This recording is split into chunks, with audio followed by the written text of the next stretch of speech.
আমি তখন কেবলই বিজ্ঞান বিভাগ নিয়ে কলেজের দ্বিতীয় বর্ষে পড়ছি, আর আমার একমাত্র ছোট বোন রুবি ফার্স্ট ইয়ারে একই বিভাগে।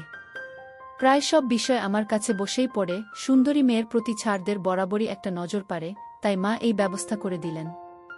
আমাদের শোয়ার রুম আলাদা হলেও পড়ার সময় রুবি সব সময় আমার টেবিলই বসেই পড়ত। মাঝে মাঝে আমি তাতে বিরক্ত বোধ করতাম, কারণ ওর জন্যে পড়ার সময় অন্য কোনো কিছু করতে পারতাম না। ও আমার আপন ছোট বোন, এছাড়াও আমি তখনও মেয়েদের নিয়ে খায়েশ বোধ করতাম না। খেলাধুলা আর পড়াশোনা নিয়েই তখন আমি ব্যস্ত থাকতাম। খুব ছোটবেলা থেকেই আমার বোন রুবি আমার খুব ভক্ত। আর ভক্ত না হয়ে তার কোনো উপায়ও ছিল না, আমরা শুধুই দুই ভাই বোন, তাও পিঠাপিঠি। তাই আমি বাড়িতে যতক্ষণ থাকতাম ততক্ষণ সে আমার আশেপাশেই থাকে। আমরা একই কলেজে পড়ার কারণে বোনটি আমার সাথেই যেত। আমরা তখনও যথার্থই ভাই বোনের মতোই চলতাম, আর তাছাড়া আর কী বা উপায় ছিল। একদিন আমি রুবির অঙ্ক করে দিচ্ছিলাম, এমন সময় ও বলল, ভাইজা। আমি এক পলক বোনের দিকে তাকিয়ে আবার অঙ্ক করছিলাম, শুনলাম রুবি বলল, তোমার বন্ধু পলাশকে আর আমাদের বাড়িতে এনো না। আমি অঙ্ক খাতাটার উপরে কলমটা রেখে বোনের দিকে তাকিয়ে বললাম, কেন? রুবি এবার কোনো ভানিতা না করে মাথাটা নিচু করে একটু রেগেই বলল, আজ আমাকে ও একটা বাজে চিঠি দিয়েছে। আমি বোনের মুখের দিকে অবাক চোখে তাকিয়ে রইলাম। রুবি মাথাটা নিচু রেখেই বলল, চিঠিটা ও আমার বান্ধবী সোহানার মাধ্যমে দিয়েছি। আমি বোনের কাছে জানতে চাইলাম, কি লেখা ছিল? রুবি এবার আগের মতোই রেগে বলল, ছেলেরা যা লিখে। আমি ততদিনেও আসলেই জানতাম না ছেলেরা কি লেখে। আমি সেই দিকে না যেয়ে বোনকে বললাম, এটাই প্রথম পেলি নাকি আগেও ওর কাছ থেকে পেয়েছিস? এবার রুবির ভাব দেখে মনে হলো সে নিজেকে দামি কিছু একটা ভাবছে। একটু লড়েচলে বসে সেই রকম একটা ভাব নিয়ে বলল, এটা এই বছরের 13 নাম্বার, আগের গুলা পড়ে পড়ে ফেলে দিয়েছি। আমি মনে মনে একটা হাঁপ ছেড়ে বললাম, পলাশের আর দোষ কি? তুই তো ওকে প্রশ্রয় দিয়েছিস আগের গুলো নিয়ে। পরে একটু আশ্চর্যের ভাব নিয়ে বললাম, কস কি রুবি? আগেত বলিস নাই? বোনটা এবার একটা ছোট্ট হাঁপ ছেড়ে বলল, তোমাকে বলি নাই, ভেবেছিলাম আর দেবে না। তাছাড়া আমি যখন ওর কোনো লেখার উত্তর দেই নাই সে একবার হলো ছাড়বেই। আমি বোনের মুখের দিকে তাকিয়েছিলাম। রুবি এতটা সময় মাথাটা নিচু করেই বলে যাচ্ছিল কথাগুলো, পরে মাথাটা উঁচু করে আমার মুখের দিকে তাকিয়ে একটু আশ্চর্যের ভঙ্গিতে বলল, তাই বলে পরে এই রকম একটা চিঠি দিবে তোর বন্ধু? বলে কোনো রকম ইতস্তে না করে নিজের পদার্থ বইয়ের ভিতর থেকে অপদার্থর সেই চিঠিটা বের করে আমার হাতে দিল। আমি বোনের হাত থেকে চিঠিটা নিয়ে তার ভাঁজ খুলতে খুলতে এক পলক বোনের মুখের দিকে তাকিয়ে দেখলাম সে একটু দুষ্টুমির চোখে আমার দিকে তাকিয়ে আছে। বুঝলাম সে মনে মনে হাসছে। কারণটা ধরতে না পারলেও আমি চিঠিটা পড়তে লাগলাম। দেখলাম পলাশের লেখায় অসংখ্য ভুলে ভরা। পলাশ মণ্ডল, হিতুপাড়া, দুর্গাপুর, পশ্চিম বাংলা, ভারত। প্রিয়তমা রুবি, আমার এতগুলো লেখা তোমার হাতে পড়ার পরেও তোমার মনে আমার জন্য কোনো স্থান হলো না বলে আমি সত্যই এবার মন মরা হয়ে গেলাম। তুমি কি মানুষ? যে মানুষের শরীরে রক্তমাংস আছে সে কখনই এভাবে চুপ করে থাকতে পারে না দিনের পর দিন। তোমার কি হয়েছে রুবি? কেন তুমি আমার অমর পবিত্র প্রেমে সাড়া দিচ্ছ না? আমি কি তোমার যোগ্য নয়? তুমি তো জান না রুবি, আমি প্রতিদিন তোমার কলেজে যাওয়া এবং আসার সময় তোমার পিছু পিছু হাঁটি তোমাকে দেখতে। তখন আমার মনের কি অবস্থা হয় তা তোমাকে বোঝাতে পারব না। তোমার সামনে আমার যেতে বেশ ইচ্ছে করে, কিন্তু তোমার ভাই আমার প্রিয় বন্ধু বলে আমি তা করি না। যদি ও রাগ করে, আমার প্রাণটা ভেঙে যায় যখন দেখি তুমি তোমার ফোমের মতো নরম, তানপুরার কোলের মতো উঁচু চেপটা দুলিয়ে দুলিয়ে আমার সামনে দিয়ে হাঁট। তখন আমার মনের ভিতরে বৈশাখী ঝড় বয়। আমি কিছুতেই থামাতে পারি না। বিশ্বাস কর রুবি, শক্ত হয়ে যায়, আমার বেশ কষ্ট হয়। তখন মনে হয় তোমাকে তোমার ভাইয়ের কাছ থেকে টেনে দূরে কোথায়ও নিয়ে যাই জোর করে, কিন্তু পারি না। তোমার ভাইটি আমার বন্ধু হবার কারণে আমি কিছুতেই সেই কাজটা করতে পারবো না খুকি। আর আমার এই ব্যর্থতার কারণে তুমি আমার দেখা পেলেই আমাকে পাত্তা না দিয়ে চলে যাও, আর আমি সারা দিন কষ্টে থাকি। প্রতীক্ষায় তোমার একার পলাশ। আমি চিঠিটা পড়ে যতটা খেপলাম, দেখলাম সেই চিঠিটা আমাকে পুড়িয়ে ততটা খুশি যেন আমার বোন। আমি সেই দিকে না যেয়ে মনে মনে ভাবলাম ভুলের কারণেই প্রথমত রুবি পলাশকে অপছন্দ করছে। সেই চিঠি পড়তে পড়তে আমার পলাশের উপরে বেশ রাগ হলো তার লেখার ধরন দেখে। পরে বোনকে অনেকটা হালকা করার জন্যেই পলাশের ভুলগুলো নিয়ে কথা বললাম। পলাশের প্রতিটা ভুলের শব্দ নিয়ে আমার বোন রুবি যেন প্রয়োজনের চেয়ে বেশি হাসতে লাগল। ছোট বোন, তাই আমি তাকে সেখানে থামিয়ে না দিয়ে আমিও তার সাথে সেই হাসিতে অংশ নিলাম। আমাদের হাসাহাসির শব্দ বাড়তে লাগল। বাহিরের দরজায় নকের শব্দে ও মার আমাদের রুমের দিকে আসার শব্দে আমি বোনের দেওয়া সেই চিঠিটা চট করে লুকিয়ে ফেলতেই আমার বোন রুবি প্রক্সি বই পড়ার একটা নিখুঁত অভিনয় করল আর আমি বোনের সেই অঙ্কের সমাধান করতে বেশ মনোযোগী হলাম, পাকা অভিনেতা অভিনেত্রীর মতন। এর মাস খানিক পরে একদিন বাসাটা খালি ছিল, বন্ধের দিন, মা বাবা কোথায় যেন গিয়েছেন এখন ঠিক মনে করতে পারছি না। আমরা প্রতিদিনের মতোই পড়তে বসেছি। তখন খেয়াল করলাম ওর মাঝে কেমন যেন একটা পরিবর্তন এসেছে, পরিবর্তনটা মন দিয়ে অনুভব করতে পারলেও কিন্তু কি সেটা ধরতে পারছিলাম না ততক্ষণেও। রুবিকে জ্যামিতি বুঝাচ্ছিলাম, দেখলাম বোনটা সহজ বিষয়টাকেও বারবার ভুল করছে। আমি রাগারাগি করলাম ওর সাথে, কিন্তু তাতে ওর কোনো ভ্রুক্ষেপ নাই, বরং সে আমার দিকে মাঝে মাঝে দুষ্ট হাসি হাসতে মুচকি মুচকি হাসছিল। হঠাৎ করেই তার তাকানি ও হাসিটা আমার চোখে পড়তেই আমার কিছুটা সন্দেহ হলো, পরে মনে হলো ও আমার সাথে মজা করছে। আমি এটাও খেয়াল করলাম ও ইদানিং নতুন এবং টাইট ফিটিং কাপড় পরা শুরু করেছে। এছাড়া ওড়নাটাও জায়গায় নাই। এক মুহূর্তেই সব পরিষ্কার হয়ে গেল যে আমার বোন এখন পুরোপুরি যৌবনবতী হয়ে গেছে, যৌবন সম্পর্কে আগ্রহী হয়ে উঠেছে, নতুবা কারো প্রেমে পড়েছে। মনে মনে ভাবলাম সে তো আবার সেই বদমায়েশ পলাশ না। পরে আমি বোনের ভাব দেখে আর লোভ সামলাতে না পেরে খাতার উপরে কম্পাসটা রেখে রুবিকে জিজ্ঞাসা করলাম, সত্যি করে বলতো রুবি, তোর কি হয়েছে? শুনে রুবি এমন একটা ভাব করল যেন আমি একটা অবান্তর প্রশ্ন করেছি। সে বলল, কি হবে? আমি এবার বোনকে খোলাখুলি প্রশ্ন করতেই রুবির মুখের দিকে তাকিয়ে বললাম, কারো প্রেম পড়েছিস নাকি? এবার রুবি একটু লড়েচড়ে বসল, মনে হলো কথাটা তার মনপুত হয়েছে। সে এবার আমার দিকে একটু ঝুঁকে সুচিত্রা সেনের মতো তাকিয়ে বলল, কিভাবে বুঝলা ভাইজা? আমি ব্যাপারটাকে আর কিছুটা উস্কে দিতেই বললাম, আগে কখনো তোকে এই রকম পোশাকে দেখি নাই, আর তোকে পড়াশোনায় এতটা উদাস হতেও দেখি নাই। দেখলাম আমার কথাটা শুনে রুবি এমন একটা ভাব করল যেন আমার কথাটা সে আশা করছিল কিন্তু মানছিল না। বলল, তোমার ধারণা ভুল। পরে চেয়ারে সোজা হয়ে বসে বলল, এইসব কিছুই না। আমি দেখলাম রুবি নিজেকে আমার দিকে যেন ঠেলে ধরেছে, ফলে বেশ লোভনীয়ভাবে ফুটে উঠেছে আমার সামনে। এবার আমি জোর দিয়ে বললাম, না, আমার মনে হচ্ছে তুই কিছু একটা লুকাচ্ছিস। রুবির মুখে সেই হাসিটা এবার আর স্পষ্ট হতে সে বলল, তোমার মাথায় সমস্যা হয়েছে, পড়া বুঝাতে না পেরে এবার উল্টাপাল্টা বলা শুরু করছো, আমি বরং যাই। আমি রুবিকে কিছু একটা বলল, সে সেই সুযোগ না দিয়ে উঠে চলে গেল। আমি কিছুটা সময় তার দিকে তাকিয়ে রইলাম। এর কয়েকদিন পরে আবার বাসাটা খালি হতেই রুবি সেই বড় গলার গেগি আর একটা শর্ট বলা যায় না আবার লংও বলা যায় না মাঝামাঝি ধরনের এমন একটা নীল রঙের স্কার্ট পরে আমার কাছে পড়তে আসলো। আমার অবস্থায় যায় শত হলেও সে প্রাপ্তা একটা মেয়ে আর আমি একটা ছেলে। আমার যে কী অবস্থা হলো তা তাকে কেন কাউকেই বলে বোঝাতে পারব না। সেদিনও আমার বোন রুবি ওড়নাটা নির্ধারিত জায়গাও না রেখে তার গলার সাথে বাজিয়ে রেখেছিল হিন্দি সিনেমার নায়িকাদের মতন। আমার সেই দিন সব কিছুতেই কেমন যেন ভুল হয়ে যাচ্ছিল। আমি চোরের মতো বারবার বোনের দিকে তাকাতে লাগলাম। রুবি সেইটা বুঝতে পেরেই হয়তোবা পা দুটো যতটা সম্ভব সামনের দিকে ফুলিয়ে বসেছিল। আমার চরিত্র পতনের আশঙ্কা দেখে আমি কোনো উপায় অন্তর না দেখে রুবিকে তাড়াতাড়ি বিদায় করে দিলাম আমার টেবিল থেকে, একটু জোট করেই। বুঝলাম আমার এই কাজটা আমার বোনের কাছে তেমন ভালো লাগেনি, কিন্তু আমি নিরুপায়। আমি বিছানায় শুয়ে ভাবতে লাগলাম, রুবি কয়েকদিন যাবৎ আমার সাথে এমন আচরণ কেন করছে, মূল কারণটা কি? আসলেই সে কি চায়? আমি কোল বালিশটাকে বুকে শক্ত করে চেপে ধরে মনে মনে ভাবতে লাগলাম, রুবি মোবাইল ব্যবহার করে না, বাইরেও সে কখনই একা একা যায় না, আমি তার সাথে সাথে থাকি সকল সময়ে, তাহলে কার পাল্লায় পড়ে ও এমন বকে যাচ্ছে আস্তে আস্তে। আবার আর এক মনে ভাবলাম, ছেলে বয়সে সবাই এমন একটু করেই, বোনটা বোধহয় প্রয়োজনের চেয়ে একটু বেশিই বকে যাচ্ছে ভেবে মনে মনে হাসলাম। এই ভেবে সে বকে ভালোই করেছে, তাই আমি দেখতে পাচ্ছি। হোক না ছোট বোন, তবুও মেয়ে। বোন আমাকে নিজ থেকে না দেখালে কখনই তাকে দেখাটা আমার পক্ষে সম্ভব হতো না। পরে মনে মনে ভাবলাম, সে যদি শুধুই আমাকে দেখায় তাহলে চিন্তার কোনো কারণ নাই, কিন্তু যদি এর মাঝেই রুবি আমাকে খাওয়ার জন্য ডাকতে এলো। অন্য কোনো দিন হলে সে খাবার টেবিলে বসেই আমাকে গলা ছেড়ে ডাকত, আজ সে তা না করে সোজা আমার রুমের দরজার কাছে নায়িকাদের মতো দাঁড়িয়ে বলল, ভাইজা চল খাবে। আমি বিছানায় শুয়েই বোনটা পায়ের পাতা থেকে চোখ পর্যন্ত কয়েকবার দেখলাম, পরে ফ্যানের বাতাসে দোলা খাওয়া স্কার্টটা মাঝে মাঝে একটু উপরে উঠতেই দিকে বেশ কিছুটা সময় চুপ করেই তাকিয়ে রইলাম, আর মনে মনে বললাম, কি খাবো? খাবার না তোকে?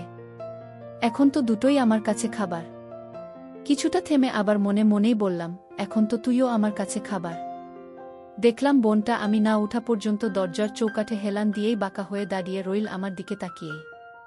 দেখলাম এইবার সে তার ওড়নাটা ঠিক জায়গায় রেখেছে।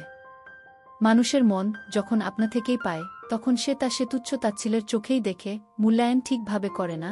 যখন আগের মতো পায় না বা হাত ছাড়া হয়ে যায়, তখনই তা পাবার জন্যে মন দারুণভাবে ছটফট করতে থাকে ভিতরে ভিতরে। কেউ তা বোঝে, কেউ তা বোঝে না, বা কেউ কখনই বুঝতে চায় না। আমারও তাই হলো। আমিও মনে বোনটাকে আবারও আগের মতোই শুধু একবার দেখার জন্যে ছটফট করতে লাগলাম। বোন তা বুঝল না, নাকি বুঝেও না বোঝার ভান করল, বুঝলাম না। খেয়ে আবার ফ্রেশ হয়ে পড়তে বসলাম। সামনে পরীক্ষা, কিন্তু কিছুতেই পড়ায় মন বসাতে পারলাম না। বাধ্য হয়ে শুয়ে পড়লাম, কিন্তু কখন যে এপাশ ওপাশ করতে করতে ঘুমিয়ে পড়লাম বলতে পারব না। যতটা অনুমান করতে পারি, সকালের দিকে সেই রাতেই কাকতালীয়ভাবে বোনটাকে নিয়ে একটা স্বপ্ন দেখলাম। ঠিক স্বপ্ন বলা যাবে না, কারণ সেই রাতে ওকে নিয়ে আমার স্বপ্নদোষ হয়েছিল। আমার আগেও বহুবার স্বপ্নদোষ হয়েছিল, কিন্তু কখনই আমার সেই স্বপ্নে রুবি আসত না। পরের দিন ঘুম থেকে উঠার পর আমার হঠাৎই মনে হলো, রুবি কি আমাকে দেখানোর জন্য এইসব করছে। আমি অনেক ভেবে দেখলাম বাইরে ওর আচরণ ঠিক আগের মতোই আছে, সেখানে কোনো পরিবর্তন আসে নাই। আমি বিষয়টা ভালো করে বুঝার জন্য মনস্থির করলাম, তাই কলেজে যাওয়ার থেকে সন্ধ্যা পর্যন্ত ওর প্রত্যেকটা আচরণ খুঁটিয়ে খুঁটিয়ে দেখে আমি মোটামুটি শিওর হলাম যে ও আমাকে দেখানোর জন্যেই এমনটা করছে, কিন্তু আমি কিছুতেই বুঝতে পারছি না কেন। তাহলে সে কি? এটা ভাবাও পাপ। সন্ধ্যায় ও যখন পড়তে আসলো, আগের মতোই গেঞ্জি আর স্কার্ট পরা, ওড়নাটা ঠিক জায়গায় আছে। কারণ হিসেবে আমি যতটা বুঝতে পারলাম, হয়তো তার আত্মসম্মানে লেগেছে। বেশ কয়েকবার দেখাবার চেষ্টা করে ব্যর্থ হয়েছে আমার অসহযোগিতায়। বুঝতে পারলাম ব্যাপারটা তার মাথায় ভালো মতোই ঢুকে গেছে। যতই আপন বোন হোক, সামনে মেলে ধরলে সে শুধু চোখ মেলে দেখবেই না, বরং চেখে দেখার সুযোগ খুঁজবে।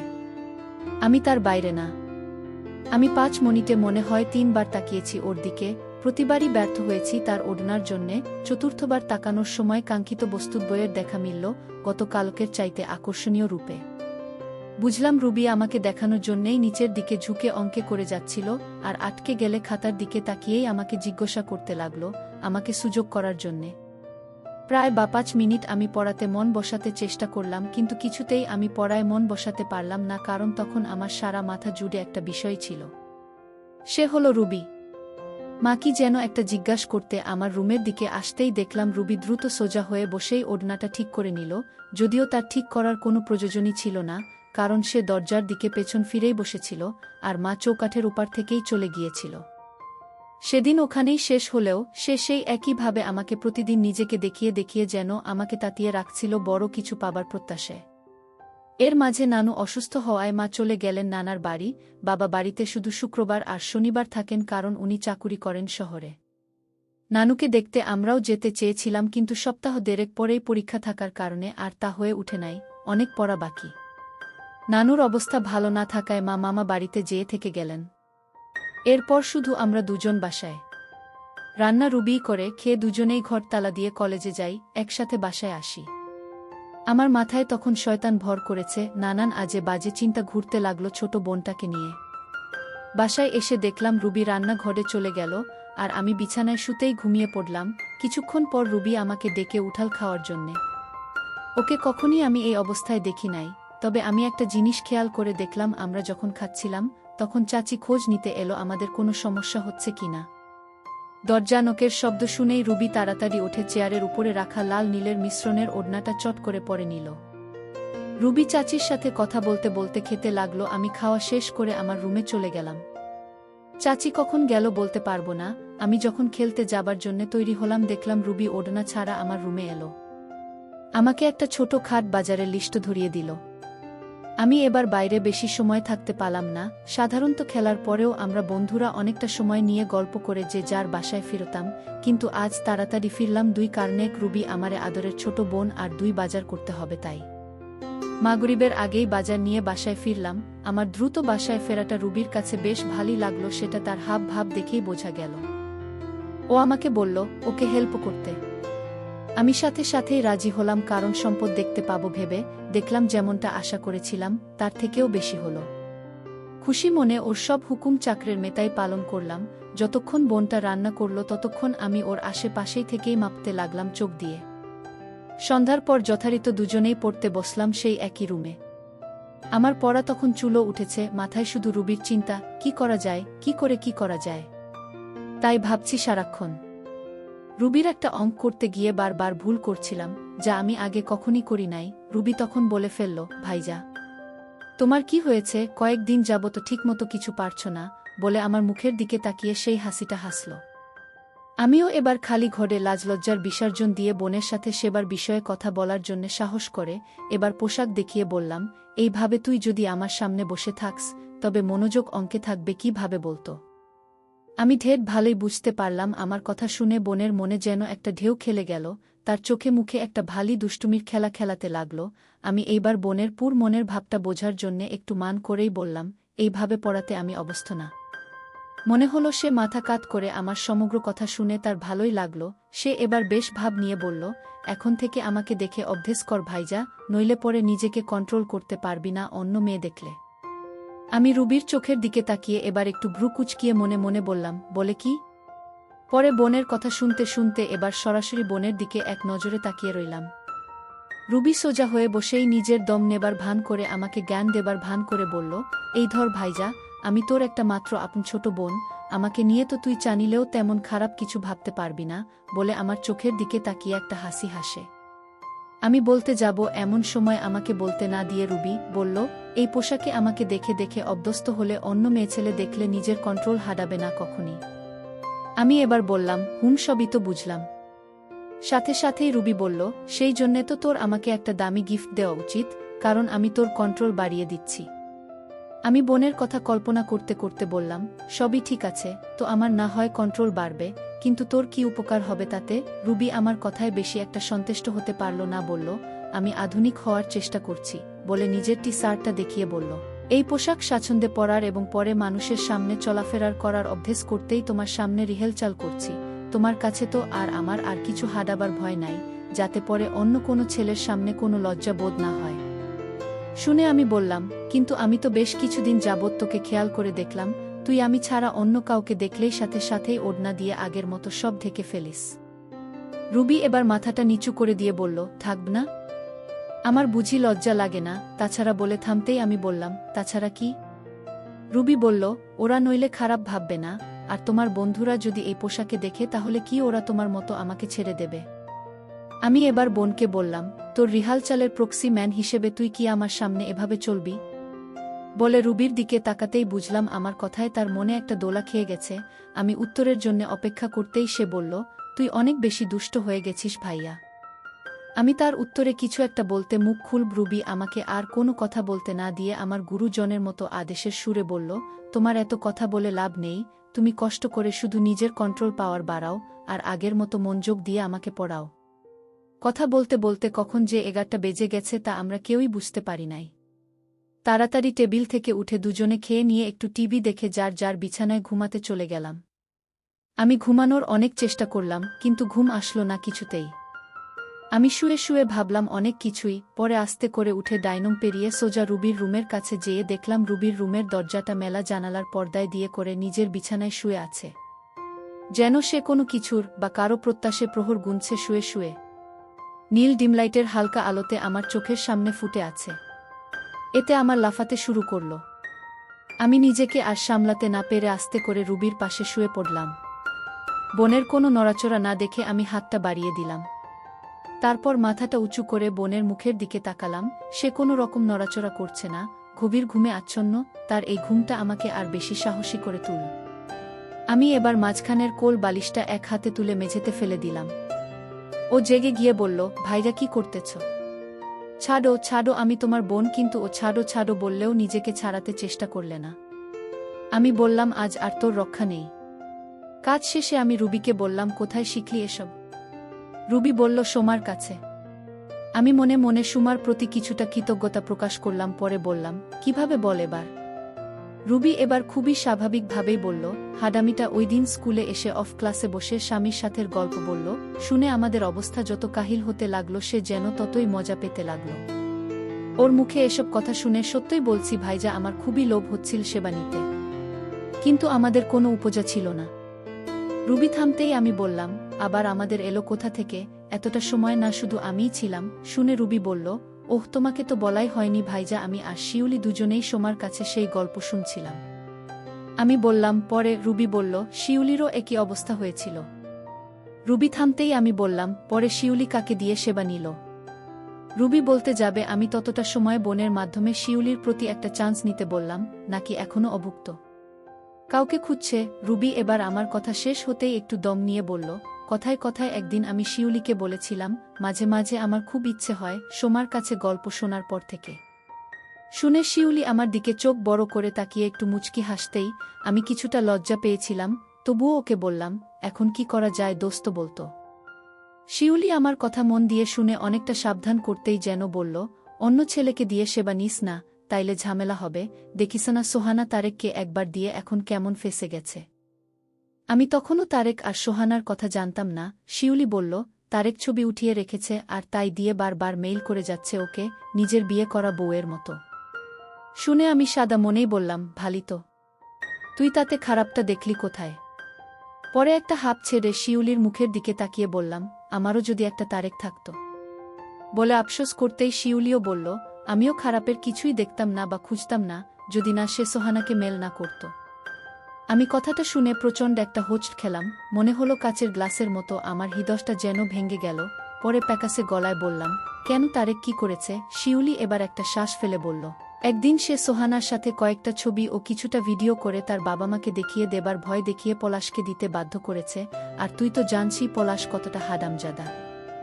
সত্য বলছি ভাইয়া, কথাটা শুনে আমার বেশ খারাপ লেগেছিল। পরে আমি একটা হাঁপ ছেড়ে শিউলিকে বললাম, তাহলে আমাকে শখটা আপাতত সিকাই তুলে রাখতে হবে বিয়ের আগ পর্যন্ত। শিউলি এবার আমার হাত ধরে আমার মুখের দিকে তাকিয়ে আমার থুতনিটা একটু নাড়া দিয়ে বলল, তা কেন সখী, যখন শখ হয়েছে তা পূরণ করাই ভালো। আমি তার দিকে চোখ তুলে চেয়ে চোখের সাহায্যে প্রশ্ন করলাম, কিভাবে? শিউলি তখন নিজ থেকেই বলল, আরে বোকা, নিজের আপনজনকে দিয়ে নিলে সেই রকম কোনো ঝামেলায় পোহাতে হয় না, শুধু প্রয়োজন নিজের ভিতরে একটু সাহস সৃষ্টি করা বাস। আমি তার দিকে তাকাতেই শিউলি এবার একটু লাজুক ভঙ্গিতে আমার দিকে চেয়ে বলল, সবাই করে কেউ বলে না, এই যে আমিও সেবা নিয়ে বেড়াই। বলে আমার হাতটা ছেড়ে খোলা জানালার দিকে যেতেই আমিও তার পিছু পিছু হাঁটলাম। আমি তার পার্শ্বে দাঁড়াতেই সে আমার কাঁধ ধরে একটা নাড়া দিয়ে আবার বলল, তুই জানস। আমি ভ্যাবলা কান্তর মতো তার মুখের দিকে তাকিয়ে রইলাম। সে এবার নিজ থেকে বলল, জানস না। পরে বেশ কনফিডেন্স নিয়েই বলল, আর আমি জানি কেউ সেইটা কখনই জানবে না। আমি মন্ত্রমুগ্ধ হয়ে তার কথা শুনতে লাগলাম। শিউলি এবার খুবই স্বাভাবিক ভঙ্গিতেই বলল, আমার যখন খুব ইচ্ছে হয় তখন চাচাত ভাই শ্যামলকে দিয়ে খিদে মেটাই। পরে আমার দিকে তাকিয়ে বলল, তুইও তেমন একজনকে জোগাড় করে নে দোস্ত। আমি একটা দীর্ঘশ্বাস ফেলতেই শিউলি আমার হাত ধরে অনেকটা মন খারাপ করে বলল, তুই কি করবি? তোর তো চাচতো ভাইও নাই। আমি বললাম, তবে একটা মামাতো ভাই আছে। শিউলির সাথে সাথে আমার হাতটায় একটা ঝাঁকি মেরে বেশ আনন্দ সহকারেই যেন বলল, তাহলে তো সমস্যার সব সমাধান হয়েই গেল। আর চিন্তা কি, কি একটা আনন্দ, তোকে তা ভাষায় বোঝাতে পারবো না। আর লজ্জা করে লাভ নেই, আমি তোকে বলছি যা।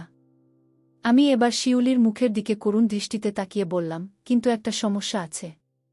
শিউলি জানতে চাইতেই আমি বললাম, ওর মুখ খুবই পাতলা। আর তখনই চট করে শিউলি আমার হাতটা তার দিকে টেনে ধরে বলল, খবরদার বলছি রুবি, মুখ পাতলা ছেলেদের কাছে কখনই দড়ি দিবি না, তাহলে পুরটাই ফাঁসবি। মুখ পাতলা ছেলেদের কাছে দড়ি দেওয়ার থেকে আর একটু সাহস করে নিজের ভাইয়ের হাতে দেওয়া অনেক ভালো।